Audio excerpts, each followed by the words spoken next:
Hello guys, মোৰ বাৰ YouTube চেনেলত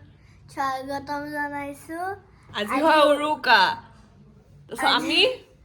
খানা খাম আৰু আমি বহুত এনজয় কৰিম আপোনালোকক এটা এটাকে দেখাই থাকিম ন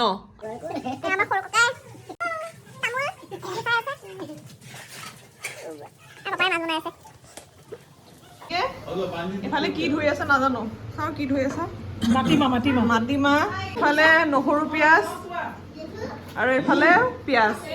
গাহৰি বনাবলে এয়া গাহৰি হেল্ল' গাইজ আজি যে কৈছিলো আমি আগৰলৈকে দেখাই থাকিম বুলি এয়া এটা মোৰ এজনী বেষ্ট ফ্ৰেণ্ডৰ ঘৰ তাইৰ ঘৰত এয়া বনাইছে ধুনীয়া লাগিছে পুৰা